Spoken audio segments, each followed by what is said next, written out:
l'épaisse fumée, on devine sa puissance. Le feu n'est plus qu'à quelques mètres. Là, vous rentrez à l'intérieur, vous mettez à l'intérieur. Roule tout droit, on sort d'ici. À côté de nous, c'est un mur de flammes qui s'avance. Alors face à lui, des dizaines de pompiers se positionnent. Tu te mets parallèle à eux. Très bien. Ça marche. La ville de Marcheprime est toute proche et nous sommes à 20 km de Bordeaux. C'est un feu qui peut prendre beaucoup de puissance et au bout de la pinette, vous avez des habitations et l'objectif c'est de protéger les habitations. La situation est catastrophique. Là, il est beaucoup trop dangereux pour nous de rester sur place au plus près des pompiers. Nous devons donc nous éloigner de quelques dizaines de mètres. Car derrière nous, voici le monstre de feu que les pompiers doivent combattre, prêt à tout dévorer sur son passage. Puissant et imprévisible. Envoie-moi le chef de groupe, s'il te plaît. L'incendie ne cesse de changer de direction.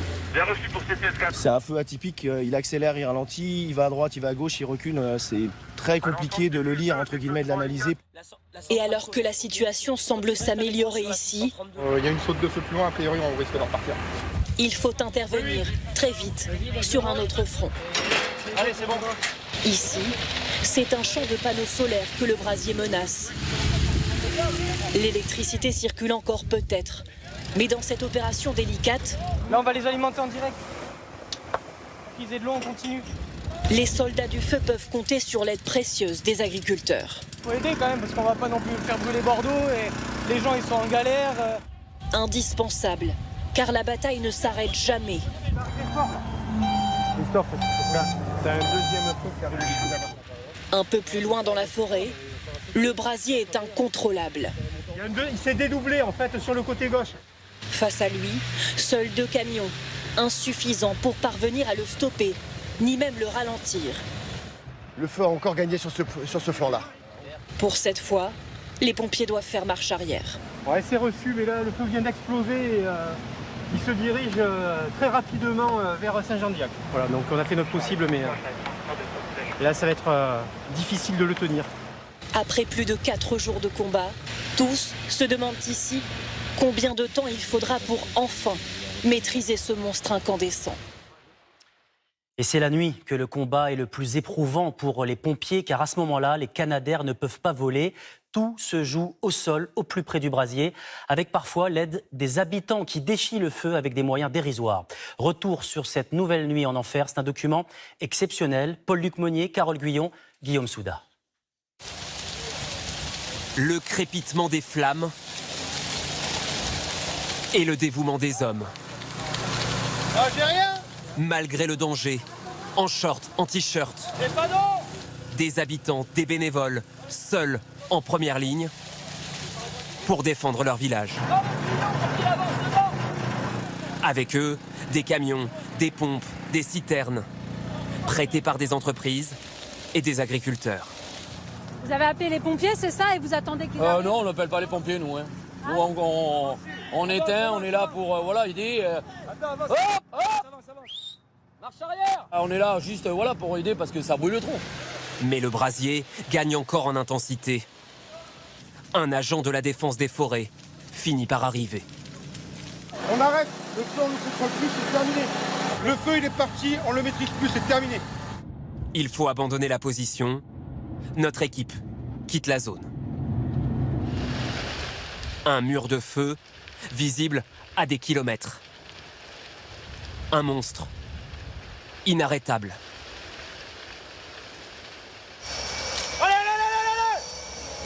Bon les gars, Au sol, la détermination des pompiers. En binôme toujours. Pour mieux voir le danger. 75 blessés dans leur rang depuis le début de l'incendie.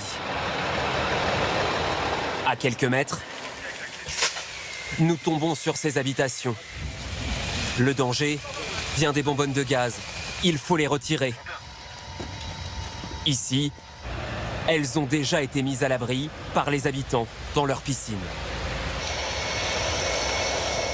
La bataille, sans merci, se poursuit tout au long de la nuit. Le brasier, filmé depuis l'intérieur d'un camion de pompiers, Et puis cette flamme de 40, peut-être 50 mètres. Ouais, je passe à la gauche, je prends son droit. Ok, reçu. 4 heures du matin. Nous suivons ces pompiers volontaires. L'eau commence à manquer. Ils tentent de la rationner. Quand arrive une aide précieuse, un bénévole encore avec une cuve. Les enfants du pays, on a grandi tous dans la forêt, enfin, on peut pas rester là comme ça. Ils sont là pour nous, on se doit au moins d'être là pour eux, quoi. Donc même si on n'est pas aussi efficace qu'eux, on essaie d'y être au maximum. Sur le front des incendies en Gironde, ils sont 2500 pompiers mobilisés, des femmes et des hommes sursollicités, et pour beaucoup, épuisés. Et le feu est ce soir à 15 km de la métropole de Bordeaux et de ses 850 000 habitants. Conséquence, 5 communes limitrophes ont à leur tour été évacuées, soit environ 55 000 personnes. Des réfugiés du feu qui abandonnent leur maison, le cœur lourd, comme à Cestas. Gaspard de Florival, Angela Huro et Roxane Paul. Endiguer le feu par le feu. Nouvel incendie tactique provoqué par ces pompiers aux portes de Marcheprime, à quelques kilomètres de Bordeaux. Ultime recours pour tenter de freiner le brasier qui menace la métropole. Bordeaux bientôt encerclé. Voici l'avancée des flammes vers le nord et surtout vers l'est, aux portes de la métropole bordelaise. Où il arrive sur nous, il arrive sur nous, alors qu'il partait normalement sur l'autre. Le feu est toujours hors de contrôle. Alors, plutôt que d'aller au-devant du brasier, les pompiers changent de stratégie cet après-midi. Déboisement massif et colonnes de camions pour cette fois prendre le feu par surprise. Cet espace est suffisamment large, permet le positionnement des véhicules comme vous pouvez le voir sous la forme de rempart. Donc nous l'attendons et quand il va sortir, nous allons lui sauter dessus. Le feu aux portes de la métropole. Alors dans le même temps, les évacuations, elles, se poursuivent. Au pas de course pour ces gendarmes hier soir, maison après maison, dans ce hameau. Certains habitants n'ont pas encore quitté les lieux. Monsieur, là, faut partir tout de suite. Le feu, il arrive. Prenez pas d'affaires, partez. La nuit dernière, la préfecture de Gironde a ordonné l'évacuation de 5 nouvelles communes qui viennent s'ajouter aux autres ces derniers jours. 220 000 personnes délogées au total. Certains semblent même pourchassés par les flammes. Deuxième évacuation en 2 jours pour ces sinistrés. Après avoir fui Arès, c'est cette fois ce gymnase de Marcheprime qu'il faut quitter en urgence. Ça fait 3 jours qu'on ne dort pas, donc il y a le stress, la pression monte un peu, on s'accroche un peu, mais le seul objectif, c'est que tout le monde soit serein et qu'on arrive entier là-bas. Pour eux, direction Salles, à 20 km, en espérant que le feu finisse par les laisser tranquilles. À Bordeaux cet après-midi, si les flammes sont encore à quelques kilomètres de la ville, la fumée, elle, a envahi les rues. Difficile à supporter pour certains habitants. Quand on sent que la fumée est un peu trop importante, ou que ça gratte le nez, je mets le masque. L'évacuation de Bordeaux n'est pour l'instant pas à l'ordre du jour. À présent, on va retrouver notre envoyé spécial Odile Longueval à Marcheprime, près du front de l'incendie. Odile, la nuit s'annonce une nouvelle fois extrêmement éprouvante pour les pompiers. Oui, j'ai échangé avec un pompier il y a quelques minutes. Il m'indiquait que la situation était très défavorable sur son secteur, c'est-à-dire que le feu continue de progresser. Et nous ne sommes ici qu'à une vingtaine de kilomètres de Bordeaux. Alors certes, il a un peu plu il y a 1 heure et ce devrait être a priori une bonne nouvelle pour les pompiers, sauf que cela reste largement insuffisant tant le feu est violent, tant il est puissant. Il en faudra beaucoup plus pour en venir à bout. Et puis les pompiers redoutent toujours le vent ce soir. Et c'est peut-être là leur pire ennemi parce que c'est ce vent qui rend l'incendie si imprévisible et toujours hors de contrôle ce soir. Merci Odile pour ces toutes dernières précisions. Sur l'autre front, dans les Landes, la situation s'améliore. Le feu est mieux contenu sans toutefois être fixé. 3000 évacués ont été autorisés hier soir à rentrer chez eux à Biscarrosse. Nous étions à leur côté aujourd'hui. Certains retrouvent leur maison en ruine. Rémi Casalis, Elsa Rinjonot. Des forêts de pins décimées, une terre brûlée et encore et toujours des fumerolles. Un paysage de désolation sur des kilomètres. Nous avons pu accéder exceptionnellement à cette route menant à Biscarrosse, encore fermée à la circulation. En entrant dans la ville, on devine ces maisons dont il ne reste plus rien, dévastées par les flammes. Et à seulement quelques mètres de là, ces pompiers qui continuent de sécuriser ce quartier où les habitants ont pu revenir. On est arrivé il y a 2 heures, 1 heure, je sais pas, et la fumée venait vers nous. Et là, elle repart dans l'autre sens. C'est tournant. Ouais, le vent tourne. Ouais. Cet habitant aide comme il peut. Là, il mouille en profondeur pour éviter que ça passe par les racines et que ça reparte. Sa maison, elle, se trouve juste derrière. J'en ai la larme aux yeux, excusez-moi. On a réussi à sauver notre bien. Et je suis ému parce que aussi il y en a qui n'ont pas eu cette chance. A priori, la grange a brûlé, on voit dessus là. Dans le quartier, certaines maisons n'ont pu être sauvées par les soldats du feu. Sylvie et Christian Courtel découvrent les dégâts. Merci, vous avez sauvé notre quartier, merci. Heureusement pour eux, leur maison a été épargnée par les flammes. J'avais peur qu'on revienne à la trouve en cendres. Parce que là, quand on est parti, on voyait les flammes. La fumée. Et c'est plus derrière, à 200 mètres derrière, qu'il y a eu beaucoup de dégâts. Nous, dans le quartier, là, on est privilégiés. Ce soir, le feu n'est toujours pas fixé. 3000 habitants de Biscarrosse ont pu tout de même regagner leur logement sous le contrôle très strict des gendarmes. Vous pouvez contacter s'il vous plaît et me présenter un justificatif de domicile. Mais pour certains, impossible de regagner leur logement et doivent faire demi-tour. Un feu pour l'heure inarrêtable avec des spécificités qu'on n'a jamais connues en France. C'est ce qu'a dit cet après-midi le commandant des pompiers de Gironde. Aaron Tanzit du service météo-climat nous a rejoint. Bonsoir Aaron. On parle d'orage de feu. De quoi s'agit-il ? Oui, c'est tout simplement du jamais vu en France. Regardez ces images, elles sont impressionnantes. C'est ce qu'on surnomme donc un orage de feu avec cette épaisse panache de fumée en forme d'enclume et au sol un brasier qui dévore quasiment tout sur son passage. On voit ici la forêt landaise et girondine. Alors, comment se forme ce phénomène ? En ce moment, à cause des flammes, la chaleur au sol est extrême. L'air chaud, plus léger, s'élève alors dans l'atmosphère. C'est ce qu'on appelle le phénomène de convection. Il va rencontrer en altitude un air beaucoup plus froid, avec quelques gouttelettes qui vont se former pour former ce premier nuage, le pyrocumulus. Ce qui est assez banal lorsqu'il y a des grands feux. Mais cette fois-ci, l'incendie est si intense que la convection continue et propulse le pyrocumulus à une dizaine de kilomètres d'altitude pour former cette fois-ci un pyrocumulonimbus capable de générer ses propres phénomènes météorologiques avec des vents capables d'atteindre les 80 km/h en rafale, des vents quasiment imprévisibles qui rendent le travail des pompiers sur place quasiment impossible avec un feu qui tournoie autour d'eux à 360 degrés, qui plus est avec des pommes de pin. Regardez cette animation, cette infographie qu'on a concoctée pour vous, avec des pommes de pin qui sont capables qui se transforment en véritables bombes incendiaires, capables de sauter d'une dizaine, voire d'une centaine de mètres, provoquant ainsi de nouveaux départs de feu. Merci beaucoup Aaron. On comprend mieux ce soir pourquoi ce feu est inarrêtable. Et on poursuit à présent notre édition spéciale avec Jean-Baptiste Marteau, qu'on retrouve en direct du Porge, en Gironde. Nous allons être avec vous, Jean-Baptiste, au plus près des sinistrés et des pompiers. Le Porge, c'est l'une des communes les plus touchées. Vous avez pu constater, dès votre arrivée, l'ampleur des dégâts. En effet, Julien, bonsoir à tous. Quand on est arrivé tout de suite, vous savez, il y a cette odeur de brûlé extrêmement forte et puis cette fumée qu'on voit encore derrière nous, âcre, qui vous pique la gorge. Et puis très vite, quand vous prenez la voiture le long de la départementale, il y a ces vues, ces centaines d'hectares de pins totalement calcinés. Et puis quand on arrive au Porge, il y a ces maisons entièrement détruites. Elles sont 175 à avoir été entièrement ravagées par le feu. En fait, dans la nuit de jeudi à vendredi, la commune a été encerclée par les flammes au nord et au sud. Et ça n'est pas terminé. Encore tout à l'heure, vers 16h, il y a eu une nouvelle alerte, une nouvelle reprise de feu. Et les pompiers qui sont immédiatement repartis au front, aidés par plusieurs bénévoles. On va en parler évidemment dans un instant. Regardez d'abord, pour bien comprendre l'étendue des dégâts, ce qu'ont vécu également les habitants que nous avons rencontrés. Ce premier reportage de Marianne Buisson avec Nathan Acloc et Océane Labalette. Un village fantôme.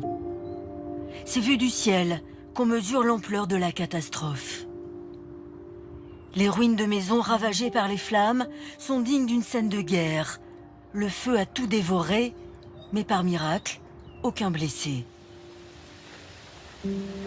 Voitures calcinées, jardins carbonisés, rien n'a résisté aux flammes, dans ce qui était, il y a quelques jours encore, une cité touristique.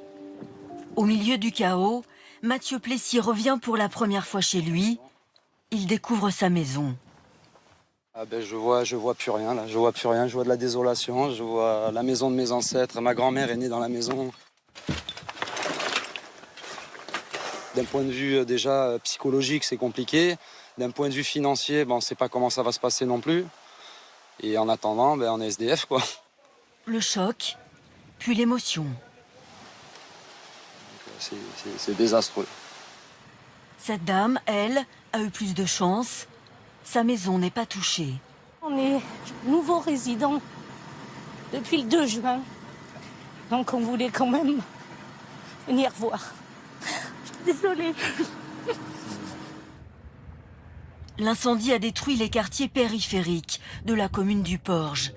Ces 2 élus font le tour pour recenser les habitations brûlées et prévenir les propriétaires. Tu imagines quand les gens vont arriver là? Non, mais moi, il y a des enfants et tout, non mais c'est pas possible. Au moins 175 maisons entièrement détruites. Ça, c'était une maison aussi, je pense. Avec les cloisons, avec toutes ces cloisons, c'est une maison. Hein.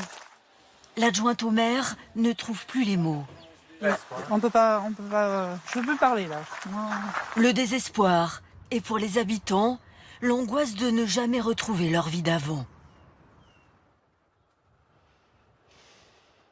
On comprend bien avec ce reportage qu'ont vécu évidemment les habitants. Et c'est votre cas, également, Nathalie Le Gonnet. Bonsoir. Merci d'être avec nous. Vous habitez évidemment le Porge. Vous coordonnez également le ravitaillement de tous les bénévoles. On va en parler dans un instant. Mais d'abord, cette nuit de jeudi à vendredi, quand tout a brûlé en presque quelques minutes.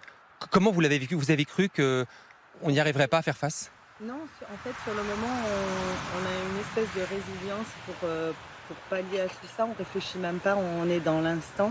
Et je crois qu'il n'y a même pas de réflexion. C'est vrai, on est vraiment dans l'instant et il faut y aller, quoi. C'est de la résilience. Et il a fallu tout de suite évacuer les habitants, notamment les plus âgés. Vous l'avez fait, avec d'autres, bien sûr. Oui, parce qu'en fait, l'évacuation de personnes âgées qui sont venues avec leur véhicule et qui ne pouvaient pas repartir dans la nuit, puisque l'évacuation se faisait par la plage, par piste cyclable. J'ai essayé de regrouper tout le monde avec leurs médicaments, tout ça, et de rassurer en leur disant que c'était la meilleure solution, malgré, pour certains, la colère et tout ça. La colère parce que, je le sens depuis ce matin, depuis qu'on est arrivé, il y a un petit sentiment d'abandon. Se dire effectivement, une fois que le feu est parti au Ferret, vous étiez un peu seul pour gérer les habitants, les élus, tout le monde avec les bénévoles.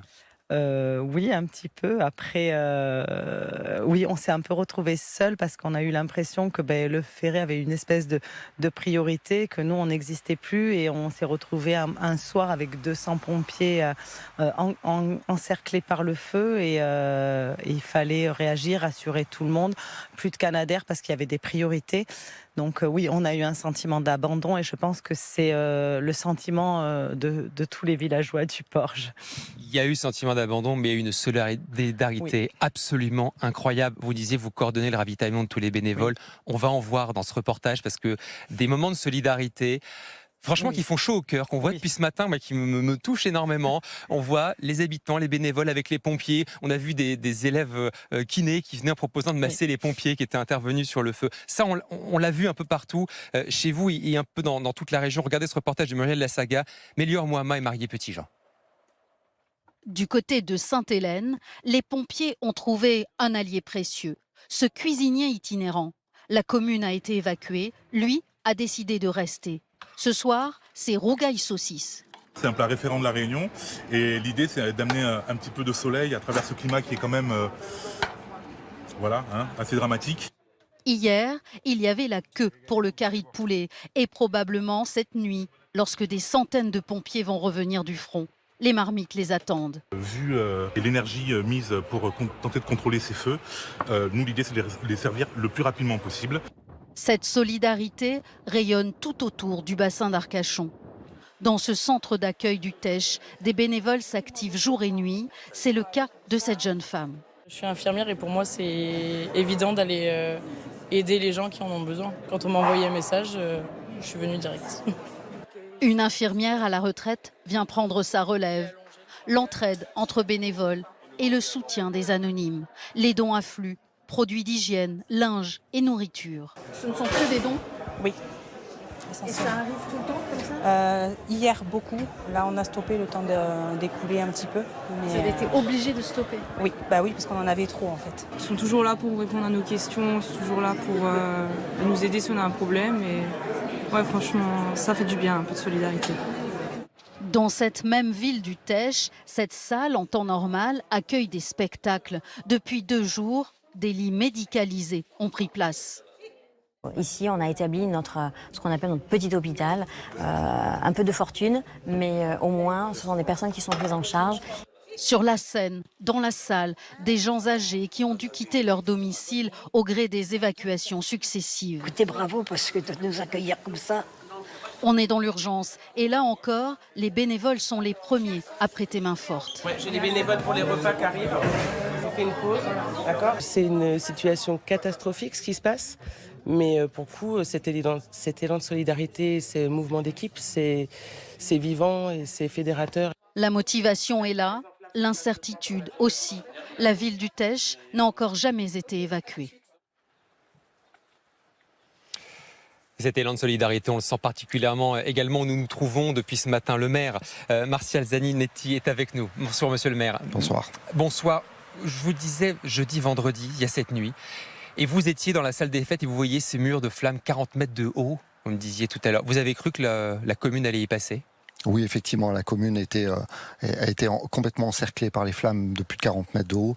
C'était une situation catastrophique et à la limite du soutenable. On a un peu le sentiment d'un village gaulois où vous êtes vous avec vos habitants, vos élus, vos bénévoles, les pompiers bien sûr, à presque essayer de prendre aussi des décisions stratégiques, parfois de se dire on va creuser une tranchée là pour préserver notamment le camping municipal sur la plage. Ça, vous êtes en première ligne, vous avez même votre téléphone qui sonne parce que vous êtes sans cesse sollicité, monsieur le maire. C'est ça, vous prenez des décisions. Vous êtes au cœur de les... Depuis 3 jours, moi-même et l'ensemble des équipes, nous prenons constamment des décisions à peu près toutes les 5 minutes, de façon à être efficace, à parer au plus pressant, à organiser effectivement toute cette logistique. Et aujourd'hui, on est en train d'organiser tout ce qui va se passer après, c'est-à-dire demain le retour de nos administrés et le fait de pouvoir les accueillir et de mettre en place des cellules psychologiques parce que la situation est vraiment dramatique. Parce que vous nous disiez effectivement que le retour va être difficile. À votre avis, ce sera pour quand ? Quand est-ce que ceux qui, en tout cas, ont leur maison encore debout, pourront revenir chez eux ? Alors, aujourd'hui, les services de la préfecture n'autorisent pas à ce que les retours puissent se faire. Vous l'avez constaté, il y a encore des parties de la commune où le feu persiste. Les vents sont en train de tourner, les tourbières sont encore actives, donc le risque est trop important. Donc, nos administrés ne doivent pas revenir ici. C'est pour leur sécurité. Ça va prendre du temps. Ça va prendre le temps qu'il faudra pour sécuriser. Et une fois le site sécurisé, ils pourront revenir. Mais je ne souhaite pas qu'ils reviennent, c'est trop dangereux. Mais en tout cas, on voit la mobilisation, celle de tous les élus locaux, votre village, mais comme tant d'autres. Et c'est ça aussi la France qui, dans cette période de crise, peut se resserrer les coudes. Et c'est assez important et touchant, je le disais, ce qu'on voit effectivement dans votre commune, comme dans tant d'autres, face à cette situation catastrophique. Ça fait 4 jours maintenant qu'on parle déjà de feu du siècle. Vous entendiez les chiffres de Julien tout à l'heure, 42 000 hectares brûlés rien qu'en Gironde, 220 000 personnes évacuées. Ce sont des chiffres totalement inimaginables, stratosphériques, 4 jours en enfer. Regardez ce reportage raconté par Laurence Naon avec Yann Cadouche et toutes les équipes de la rédaction mobilisées sur le terrain. Un ogre. Un monstre. Un feu apocalyptique. Là-bas, ça brûle. Là-bas, ça brûle. Les mots viennent à manquer aux pompiers pour décrire l'ennemi qu'ils combattent. C'est l'enfer. De nuit comme de jour, une lutte souvent inégale. Il est impuissant, complètement impuissant. Il va trop vite, Et des centaines de milliers de naufragés du feu, obligés de fuir les flammes et les fumées. Mais j'ai peur pour ma maison. Retour sur 4 jours d'enfer avec les pompiers. Et 4 jours d'angoisse pour les évacuer. C'est crème violent, là. Mercredi dernier, le scénario estival tant redouté se produit en Gironde. Un départ de feu à Somos, une sécheresse extrême, une chaleur intense et des vents capricieux qui font sauter les flammes. Les ingrédients d'un incendie hors norme et hors de contrôle. Les flammes menace la presqu'île du Cap Ferret. Pompiers au sol et moyens aériens livrent bataille. C'est un peu comme une guerre, hein. Au canon, à l'avion et nous après à la baïonnette dans les fossés. Après les massifs forestiers, les flammes dévorent désormais les maisons de ce quartier de l'Esch-Cap-Ferret. Les pompiers ont besoin de renforts en urgence. On a deux baraques qui vont partir, ça n'arrive pas vite là.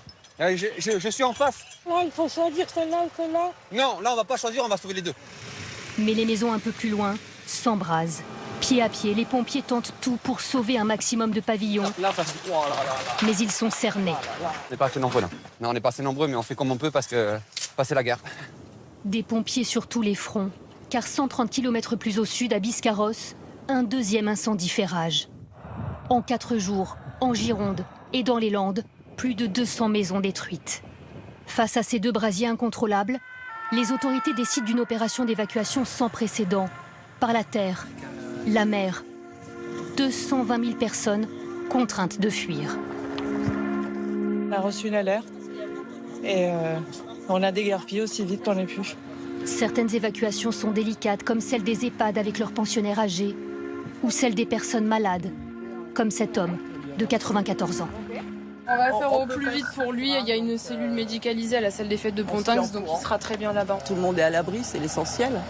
On dit ça pour se donner du courage, hein, mais c'est épouvantable. Hein. Juste le temps de prendre quelques affaires, papiers, vêtements, nourriture. Des habitants qui doivent donc quitter au plus vite et de toute urgence Et sans se retourner, laisser derrière soi sa maison. C'est horrible. Bouleversée, cette femme redoute de ne jamais retrouver la maison qu'elle a mis toute une vie à construire. Je l'ai gratté la maison, travaillé dur pour avoir quelque chose. Ah non, parce que la maison c'est toute une vie. Voilà, Et on a tout laissé dedans. Et on a tout laissé, donc on sait pas comment on va retrouver. Voilà. Et qu'est-ce qu'on va devenir? Le feu et la fumée se rapprochent désormais de Bordeaux. Une dizaine de villes de l'agglomération reçoit ordre d'évacuer. Les habitants se retrouvent ici au parc des Expositions, par milliers. Pendant ce temps, les feux redoublent de force.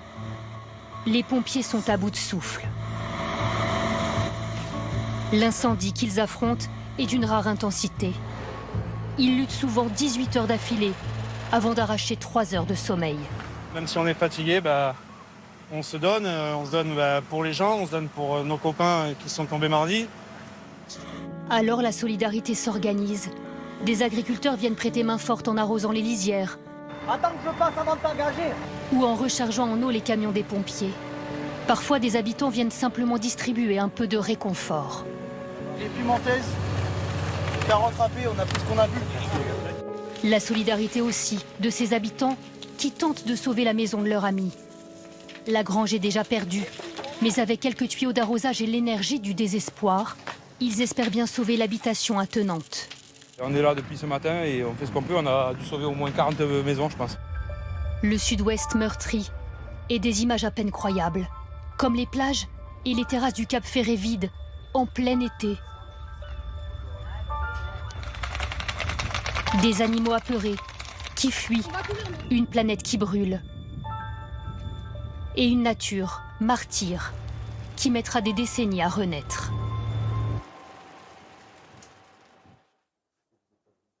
Et on vous retrouvera à la présentation du 20h demain, toujours depuis la Gironde. Ce sera une nouvelle édition spéciale. Le ministre de l'Intérieur nous a rejoint. Bonsoir Laurent Nunez. Bonsoir. Merci d'être avec nous. Avant de vous entendre, on fait le point sur les 2 autres incendies en cours dans le Var et en Corse. Les dernières images commentées par Valentin Châtelier. Au 6e jour de lutte dans le Var, les pompiers font encore face aux flammes qui dévorent ce massif. Le feu a repris à plusieurs endroits aujourd'hui, attisé par ces rafales de vent. Depuis les airs, 4 Canadair, un Dash et pas moins de 7 hélicoptères bombardiers d'eau multiplient les largages, protégeant par exemple cette maison située à quelques centaines de mètres du brasier. Plus de 1000 pompiers sont encore mobilisés, mais pour l'heure, le feu n'est toujours pas éteint ni fixé. On n'a jamais pu encore aller sur cette phase où il faut mettre beaucoup de tuyaux, même à l'aide d'hélicoptères, etc., pour aller chercher le feu au plus loin. Ça, on n'a jamais pu le faire parce qu'il y a des foyers actifs, donc on se ferait brûler tous les tuyaux. Et puis, on est toujours sur des modèles extrêmement dynamiques pour aller faire du défense de points sensibles, maisons ou villages. Des paysages calcinés. Cet incendie dans le Var, qui a démarré sur la commune de Pontevès, a déjà parcouru 4500 hectares. Et plusieurs centaines de personnes ne peuvent ce soir toujours pas regagner leur domicile. Plus au sud, la Corse fait elle aussi face à plusieurs incendies, notamment sur les hauteurs de Biguglia, près de Bastia, où le feu a débuté hier après-midi et a ravagé 100 hectares. Les habitants de ce village contemplent ce balai aérien des Canadair avec un peu d'inquiétude. La crainte, c'est surtout cette nuit, parce qu'a priori, le vent va se calmer demain matin, et comme on sait, la nuit, les moyens aériens ne seront pas là, donc c'est plutôt ça. L'incendie de Corté, dans les montagnes corses, a lui parcouru 900 hectares. Demain, ce sont 7 départements du pourtour méditerranéen qui seront placés en vigilance orange feu de forêt. On revient à ces méga-feux en Gironde et dans les Landes. Situation très défavorable, c'est le mot que vous avez employé ce matin. Où en est-on ce soir? Quelles sont les toutes dernières informations du front de ces gigantesques incendies ce soir? Oui, c'était une situation qui est effectivement très défavorable. On peut difficilement dire l'inverse. Tous les jours, on a 30 à 40 départs de feu. C'est 30 à 40 feux qui sont combattus simultanément. C'est ce qu'on a vu dans vos différents reportages. Au total, on est à 115 000 hectares qui ont été parcourus depuis le début de la saison, ce qui est tout à fait exceptionnel. C'est bien plus que ce qu'on a pu connaître par le passé. Donc on est dans une situation qui est totalement inédite, avec des feux qui se répètent un peu partout, qui sont combattus courageusement par les sapeurs-pompiers. On l'a vu dans le Var, on l'a vu à Biscarrosse, où les incendies, vous l'avez rappelé, ne sont pas encore fixés, sont toujours en train d'être combattus. Et puis il y a un méga feu en Gironde qui est un feu encore plus inédit, qui lui a déjà parcouru 40 000 hectares et détruit plus de 200 habitations. Alors justement, ce méga-feu en Gironde, pourquoi est-il si difficile à combattre? Un feu d'un type qu'on n'a jamais connu en France, c'est ce que disait cet après-midi le commandant des pompiers de Gironde. Elle est là, la principale difficulté? Oui, la principale difficulté, elle est là, c'est que c'est un feu qui est complètement erratique, il n'a pas de cohérence, il va, il vient. C'est un feu convectif, d'abord, un feu qui s'auto-alimente, et puis qui, en plus, a pu créer, c'est ce qui s'est passé hier soir et qui a conduit d'ailleurs la préfète à évacuer un certain nombre de personnes, puisque notre priorité, c'est évidemment de sauver des vies humaines, lutter contre le feu, sauver des vies humaines. La préfète a dû évacuer dans la nuit 50 000 personnes, parce que ce feu a créé ce qu'on appelle un nuage pyrocumulonimbus, comme vous l'avez montré dans votre reportage, qui peut créer des dommages très graves, puisqu'il crée des arcs électriques, et il projette de la braise très au loin, et donc il est extrêmement dangereux. Et heureusement, hier, il a pu être enrayé, mais il a perduré hier entre 21h, 22h jusqu'à 1h30 du matin. Alors, autre inquiétude, ce soir, le feu est à quelques kilomètres de la métropole bordelaise. Pas de panique, nous disait ce midi le maire de Bordeaux. Faut-il évacuer tout ou partie de la ville? Et est-ce que vous êtes en mesure ce soir de rassurer les habitants de Bordeaux? Non, non. Il faut regarder les choses avec calme, bien sûr, mais aussi avec réalisme. On a un feu qui, pour l'instant, n'est pas maîtrisé, qui se dirige effectivement à échéance assez régulière, se redirige vers la métropole. Et donc, le réalisme, le calme et la détermination qui est la nôtre, c'est évidemment de le combattre. Et il se combat de plusieurs façons. Il se combat au sol, par des moyens terrestres. Il y a 2500 sapeurs-pompiers qui sont mobilisés sur le terrain. C'est 1500 renforts. Il y a des moyens aériens. Il y a 18 moyens aériens qui sont développés sur le terrain. Il y a les militaires également, 1500 militaires. Je remercie la ministre des Armées qui a déployé des effectifs qui viennent aider les sapeurs-pompiers à combattre le feu terrestre et à faire des coupes, allumer des feux tactiques et éviter qu'ils progressent. Et c'est ce qu'ils parviennent à faire pour l'instant. Mais bien sûr, ce feu, il est complètement erratique. Il peut très bien faire des sautes. Il peut faire ce qu'on appelle des sauts qui peuvent parfois faire 1 kilomètre, on l'a vu avec ce feu de Gironde. Donc il faut continuer évidemment à le faire. Et notre priorité, évidemment, c'est de sauver des vies humaines, d'où les 220 000 évacuations qu'il y a eu. Vous restez avec nous. Je voudrais vous faire réagir sur ces témoignages que nous avons récoltés ces dernières heures en Gironde et dans les Landes. Colère des sinistrés, impuissance des pompiers. Simon Ricotier, Alexandre Guin et Stéphane Guimau. Des ruines calcinées. Voilà tout ce qu'il reste de la maison de François Goguet. 30 minutes ont suffi vendredi soir pour que le feu emporte tout sur son passage. Là, il y a une terrasse, et la porte est à peu près là. Les enfants ont tous leurs souvenirs d'enfance dedans, les souvenirs de ma maman qui est partie, j'ai plus rien. Et ça se remplace pas. Ça se remplace pas. Au désarroi s'ajoute l'incompréhension. Les pompiers qui ont tenté de défendre sa maison étaient-ils assez nombreux, assez bien équipés? Avec la répétition des feux de forêt, il ne comprend pas qu'une telle catastrophe soit encore possible. On l'a vu à Fontainebleau il n'y a pas longtemps, on l'a vu il y a 4 ans avec les grands feux qu'on a eus dans la région. Et rien n'a changé. Il y a des budgets qui sont partis ailleurs. Et pour moi, c'est pas normal. Un manque de moyens qui ne laisse pas le choix à ses habitants que d'agir eux-mêmes. Les services de secours sont surchargés, alors ils débroussaillent à la hâte pour créer un pare-feu entre les arbres et leur lotissement. On se mobilise tous avec les citernes à eau, les engins, on nettoie les abords des maisons pour essayer de protéger au maximum nos maisons, quoi. Parce que les pompiers, ils sont débordés, enfin ils ne peuvent pas faire autrement, c'est tellement immense ce feu que c'est ingérable.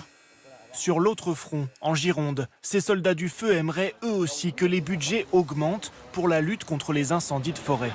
Car la menace va s'intensifier dans les années à venir. Le réchauffement climatique, il est là et on s'aperçoit qu'on n'a pas plus de moyens.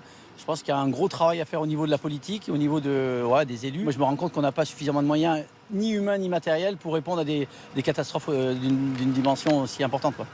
Plus que les moyens au sol, ce sont les moyens aériens qui font défaut selon eux. On a des murs de feu qui arrivent 15 mètres, voire 20 mètres de haut. Quand on a une lance avec un débit de 500 litres minute, c'est vrai qu'on a l'impression d'avoir un jet d'eau dans les mains. Plus de 3000 pompiers sont engagés pour combattre les feux qui font encore rage en Gironde et dans les Landes. Laurent Nunez, que répondez-vous ce soir à ces soldats du feu en colère? On vient de les entendre. D'abord, je les rencontre souvent, les soldats du feu. D'abord, répondre à la détresse des sinistrés. Évidemment, je comprends parfaitement cette détresse, des gens qui perdent leur habitation, qui perdent tout. Redire que nous, notre priorité, c'est la sauvegarde des vies humaines. Je veux rappeler aussi que nous avons perdu 3 sapeurs-pompiers dans cette séquence, mais nous protégeons la vie des civils. Et j'ai une pensée, évidemment, pour ces 3 sapeurs-pompiers. Je ne peux pas laisser dire que les budgets sont partis ailleurs. Ça n'est pas possible. Vous savez, en 2017, le budget de la sécurité civile, c'est le programme 161 du budget du ministère de l'Intérieur. C'était 450 millions d'euros. En 2026, c'est 800 millions d'euros qui ont été en partie destinés à renouveler notre flotte. On a une flotte aérienne, que ce soit patrimoniale, c'est-à-dire qui nous appartient, ou que nous louons, qui représente une 40aine d'engins, plus les engins des SDIS, plus les engins qui viennent de l'Union européenne. Vous savez, vos reportages le montrent. Vous évoquez la flotte aérienne. On voit à Biscarrosse, on voit dans le Var, on voit en Corse. On voit en Gironde des moyens aériens qui sont employés. Vous évoquez cette flotte aérienne. On va se pencher sur le cas des Canadair qui cristallisent une partie de la colère. La France en a 12. Il y a eu au mieux, arrêtez-moi si je me trompe, 4 Canadair actifs en Gironde et dans les Landes. Ça semble dérisoire quand on voit ces images d'apocalypse. Non, ces chiffres sont faux. D'abord, vous avez 12 Canadair. Nous avons une flotte de 12 Canadair qui contiennent 6000 litres. Nous avons aussi des Dash. Nous avons 8 avions Dash qui ont été acquis d'ailleurs entre 2019 et 2023, d'où les budgets que je vous citais en augmentation importante. Et puis nous louons des avions Tractor, nous louons des hélicoptères bombardiers. On les a vus en images. Et c'est faux de dire que nous avons que 4 Canadair. Vous avez un taux de rotation qui est important. Vous savez, avec la période inédite que nous connaissons, le taux de rotation des appareils par rapport à l'an passé, il a été multiplié par 3. Vous avez des moments d'arrêt de maintenance d'un certain nombre d'avions, de Canadair, mais qui sont très courts. Et en réalité, sur les 12 Canadair en France aujourd'hui, 7 sont opérationnels. Aujourd'hui, c'était 7. Parce qu'il y en a certains qui sont en maintenance, mais vous aviez les avions Air Tractor, vous aviez les hélicoptères. Donc c'est ce qui arrive dans tous les pays d'Europe. Il faut arrêter de raconter n'importe quoi. Dans tous les pays d'Europe, vous avez des maintenances qui sont de courte durée. Pourquoi on fait de la maintenance? Pour sécuriser évidemment nos pilotes. C'est évidemment extrêmement important. Et donc je crois que l'heure n'est vraiment pas à ce genre de polémique. Vous avez une flotte aérienne qui a été multipliée par 2 ces dernières années, des budgets qui ont parfois été multipliés par 2, et nous travaillons encore à l'augmentation des moyens. Moi je rencontre les organisations syndicales des sapeurs-pompiers et je les écoute sur les moyens. Bien sûr qu'on va encore progresser, mais on ne peut pas dire qu'on n'a rien fait. Et pour faire face à ce type d'incendie, nous avons des moyens et un engagement humain qui est absolument remarquable, que je veux saluer, de l'ensemble de nos effectifs. Je voudrais qu'on regarde ensemble cette carte. C'est une carte qui représente les feux qui sont actifs en ce moment en France. Prenons un cas concret. Si un incendie d'une grande ampleur se déclenche aux portes de Marseille, par exemple, comment fait-on? Est-ce qu'on doit sacrifier une zone touchée au détriment d'une autre? C'est ça la réalité aujourd'hui? La réalité aujourd'hui, c'est qu'on répond d'abord. Quand un feu se déclenche, la première réaction, elle est terrestre. Et nous avons des moyens de sapeurs-pompiers qui sont déployés partout. 95%, il faut que vos téléspectateurs comprennent bien, que 95% des feux se combattent de manière terrestre. Donc si un feu se déclare au port de Marseille, nous interviendrons. Mais je vous rassure, enfin, je ne veux pas vous inquiéter, mais tous les jours, il y a des déclenchements de feu partout sur le territoire national. Nous sommes, au moment où je vous parle, à plus de 13 000 départs de feu. Tous, évidemment, et c'est heureux, n'ont pas donné lieu à des incendies tels que ceux que nous connaissons actuellement. Donc la première riposte, elle est terrestre, et puis ensuite, moi je prends mes responsabilités de ministre de l'Intérieur, avec le directeur général de la sécurité civile qui me fait des propositions, on répartit les moyens pour éviter que les feux ne prennent une ampleur importante. Mais sur les feux qui ont été, que vous avez montré dans vos reportages, nous avons déployé une flotte aérienne extrêmement conséquente. Et d'ailleurs, les pompiers eux-mêmes le disent, et tous les spécialistes de sécurité civile disent bien qu'un feu, ça se combat par des moyens terrestres. C'est ce que nous faisons en Gironde. Je vous redis, 1500 militaires, 2500 sapeurs-pompiers, énormément d'engins. Je veux saluer aussi le travail qui est fait par les agents de la défense forêt contre l'incendie, DFCI, qui en ce moment travaillent, au moment où on se parle, sont en train de construire des tranchées pour éviter que le feu de Gironde ne progresse. Merci beaucoup pour toutes ces explications ce soir. Laurent Nunez, ministre de l'Intérieur. Voilà ce que l'on pouvait dire sur les incendies ce soir.